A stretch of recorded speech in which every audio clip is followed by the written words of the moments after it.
Alexander III of Macedon, better known to history as Alexander the Great, was born in 356 BCE in the city of Pella, the capital of the Kingdom of Macedon. He was the son of King Philip II, a ruler of the Argead dynasty, and Olympias, the daughter of Neoptolemus III, king of Epirus. According to legend, both of Alexander's parents claimed descent from mythical Greek heroes. Philip's lineage was traced to the Heraclidae, descendants of Heracles, the mighty demigod of Greek mythology. Olympias, meanwhile, claimed ancestry from Achilles, the hero of the Trojan War and arguably the greatest warrior of ancient Greek, Lore. From an early age, Alexander believed himself to be descended from the gods and legendary figures, an idea that profoundly shaped his character and ambitions. In the mid-4th century BCE, Macedonia was still a relatively small Greek kingdom, located in the northeastern Balkans. While Alexander was receiving a world-class education under the mentorship of the philosopher Aristotle, his father was rapidly transforming Macedonia into a formidable military power. Philip II dissolved the Chalcidian League, defeated the Phocians and their allies during the Third Sacred War, and revolutionized the Macedonian army.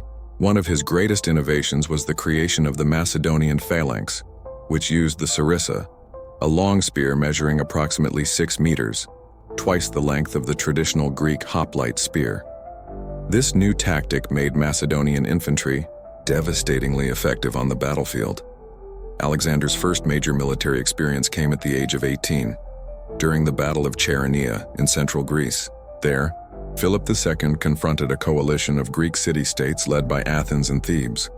While the Athenian statesman Demosthenes was the political force behind the alliance, it was Alexander who led the Macedonian cavalry and executed a decisive maneuver that broke the Greek line, leading to a sweeping Macedonian victory.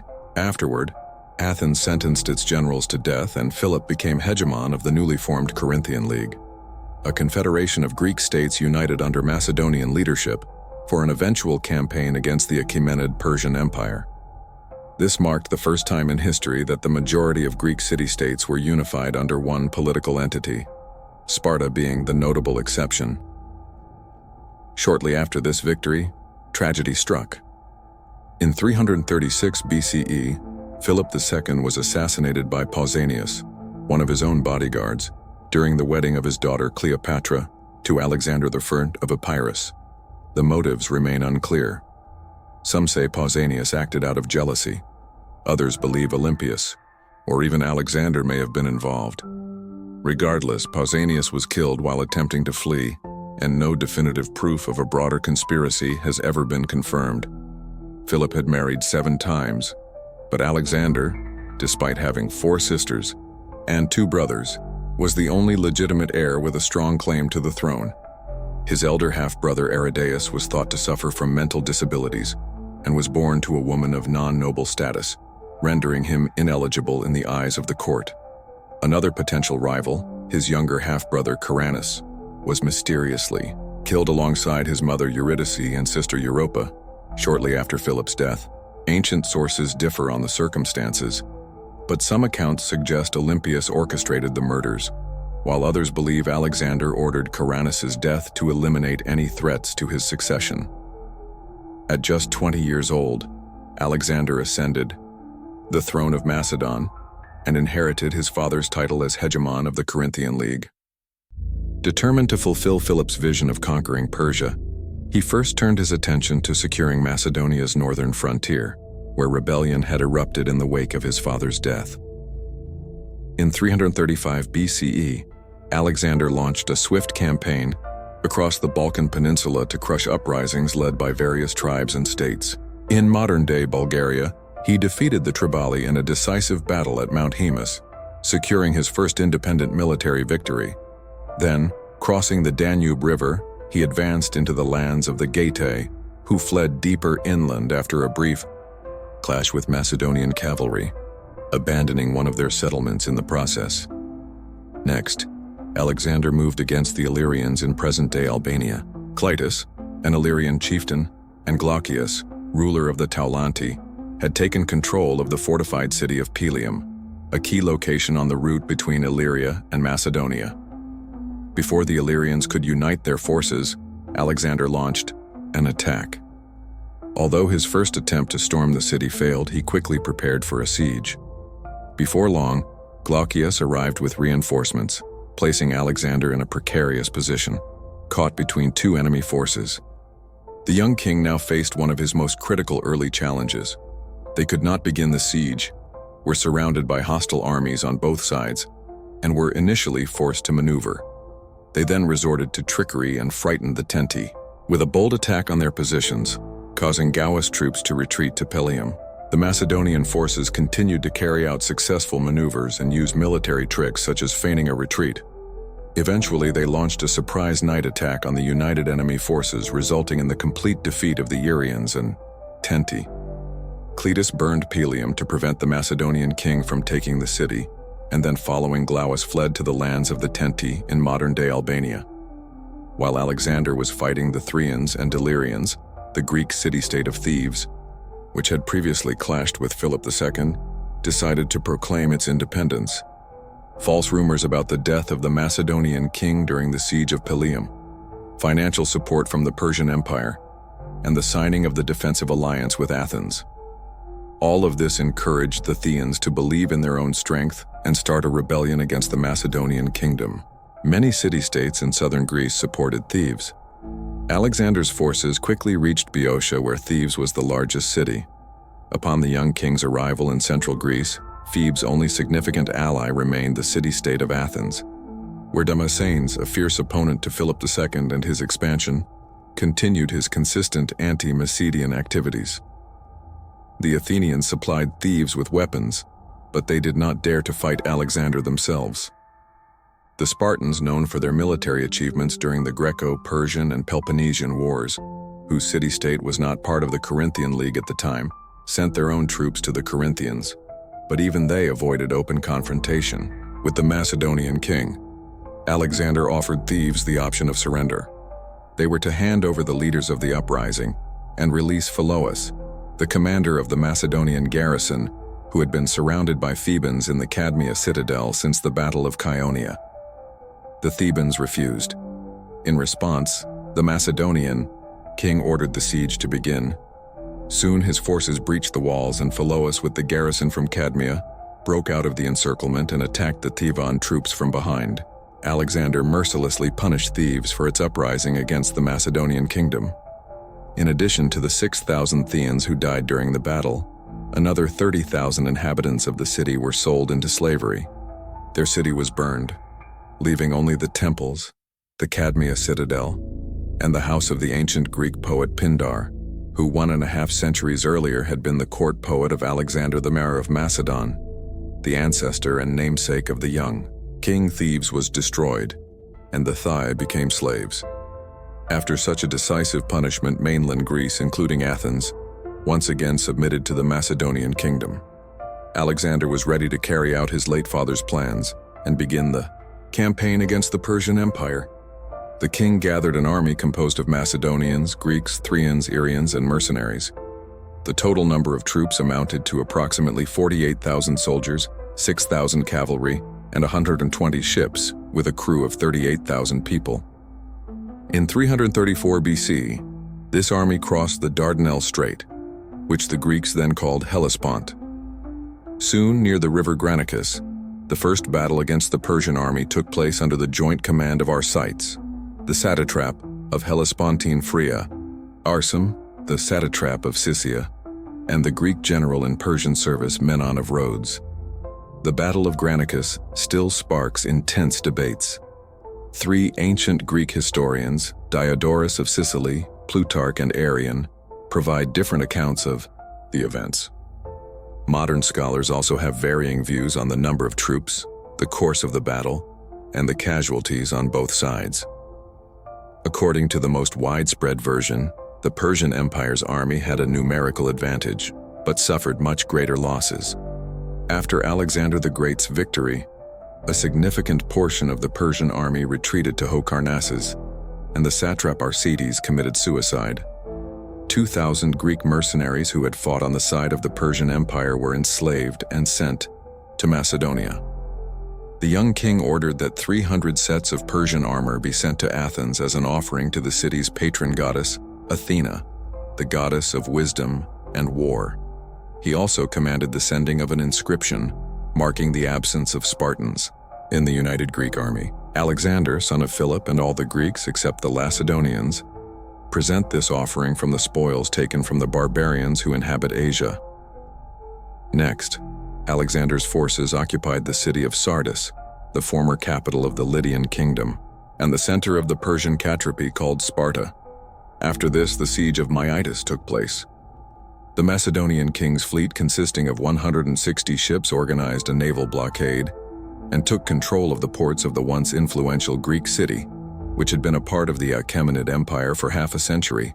The enormous Persian fleet with 400 ships failed to arrive in time to assist Miletus and could not impose a naval battle on the enemy. Alexander's land forces stormed the city. Due to the high financial costs of maintaining the fleet and the realization of the significant naval superiority of the Persians, the Macedonian king decided to disband his navy. At that point, Alexander was left with only transport ships and a small number of Athenian triremes at his disposal. At the end of that same year, the siege of Halicarnasses began. Menon of Rhodes and Orontobates, the usurper of the satrapy of Caria, fortified themselves in the city. Their forces managed to repel the first assault on Halicarnassus, but on the second attempt, the Macedonian troops broke through into the city. During the retreat, Menon of Rhodes ordered the city to be set on fire so that it would not fall into the conqueror's hands. After another defeat by Alexander the Great, Menon of Rhodes launched a campaign against the Macedonian kingdom. He conducted negotiations with Sparta, which was still not part of the Corinthian League, and taking advantage of the naval superiority of the Persian Empire, captured several Greek islands in the Iron Sea, including most of Lesbos.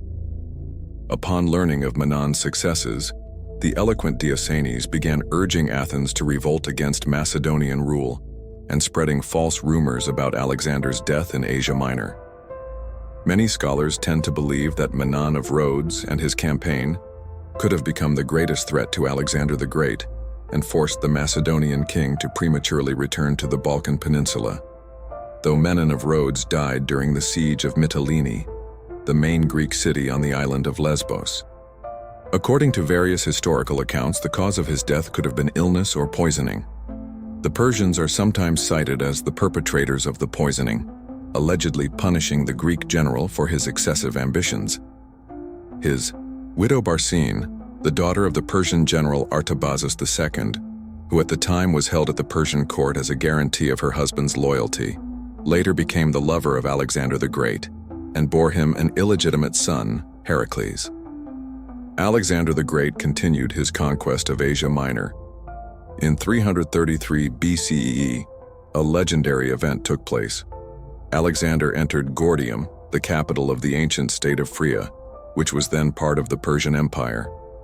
When the Macedonian king arrived in the city, an oracle proclaimed an ancient prophecy that whoever could untie the knot on the wagon in the palace of the former Phrygian kings would become the ruler of all Asia. According to the popular version, instead of trying to untie the complicated knot, Alexander simply sliced it in half with his sword. From then on, the phrase "cut the Gordian knot" became a metaphor for solving a problem through brute force. In the autumn of that year in southern Anatolia, the first meeting between Alexander the Great and Das III took place. This time, the Persian king personally commanded his own forces. In the Battle of Issus, the Macedonian army numbered around 40,000 soldiers, most of whom were Macedonians or from Greek city-states.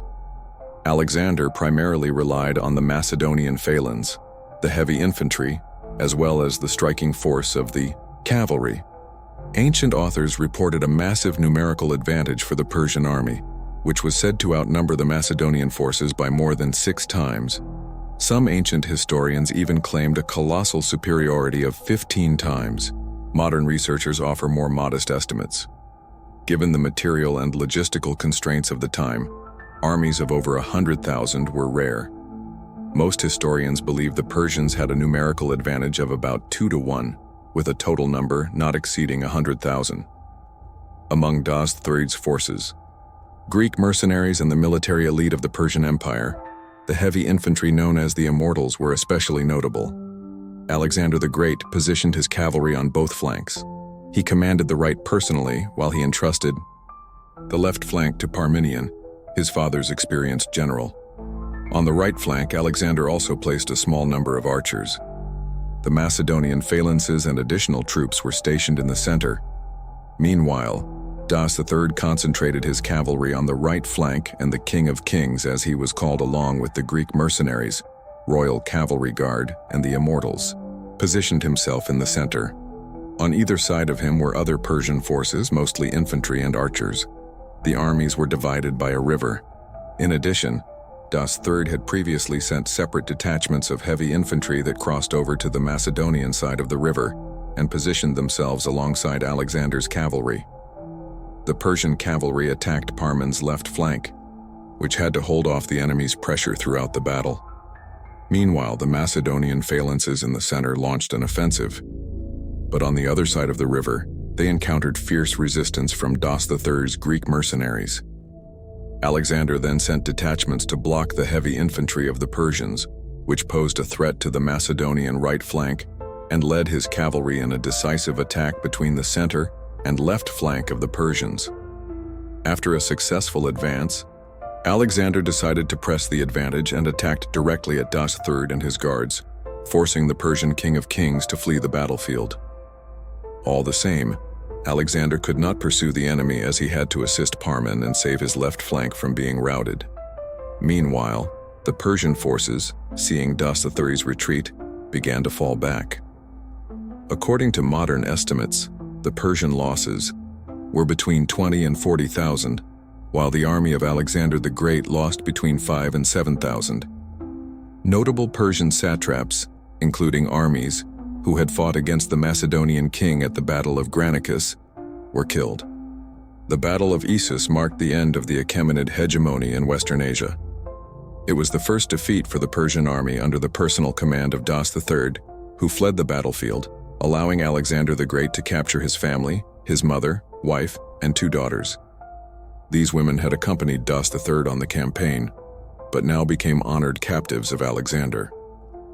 Along the eastern coast of the Mediterranean Sea, the army of the Macedonian king moved toward Egypt.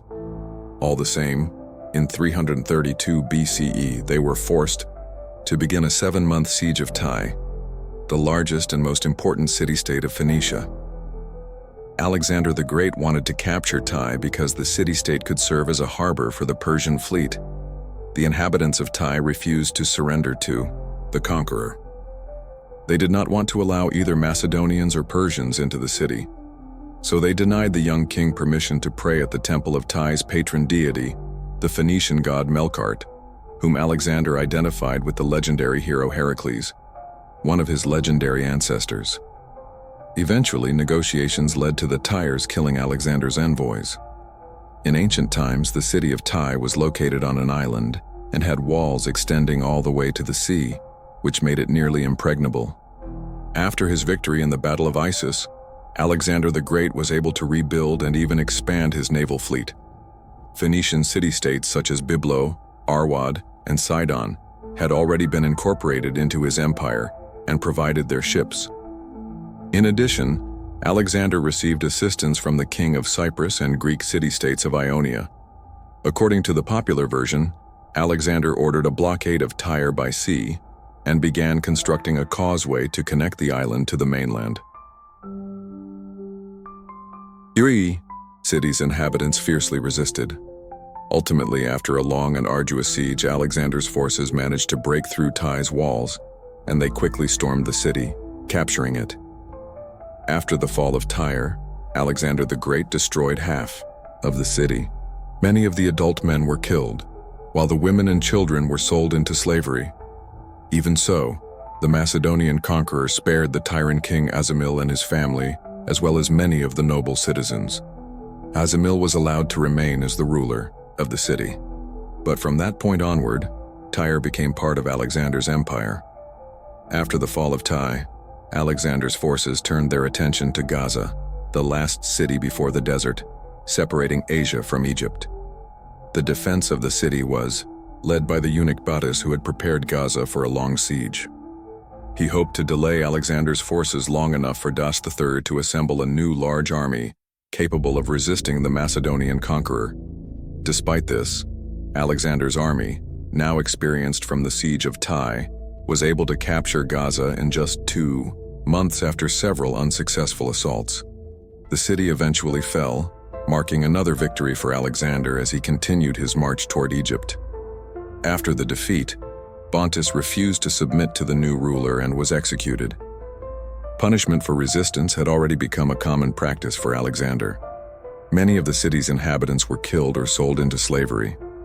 However, Gaza was not destroyed. The Macedonian king continued to use the city as a military fortress. In Egypt, Alexander was welcomed as a liberator to legitimize the power of the Macedonian king. He was crowned as Pharaoh of Egypt. In the Siwa oasis, the local oracle called Alexander, the son of the supreme ancient Egyptian god, Amun-Ra. In 331 BCE, CE, the Macedonian king and Pharaoh of Egypt built Alexandria. This city would later become an important center of Hellenistic culture and would remain the capital of Egypt for centuries until the medieval Arab conquests. Alexander the Great conquered the rebellious nations and Greek city-states of the Balkans, seized Asia Minor, took the impregnable Tai, became Pharaoh of Egypt, and founded Alexandria. But ahead of the great conqueror lay the famous Battle of Gala, the challenging Indian campaign, and the mysterious death that still sparks heated debates among historians.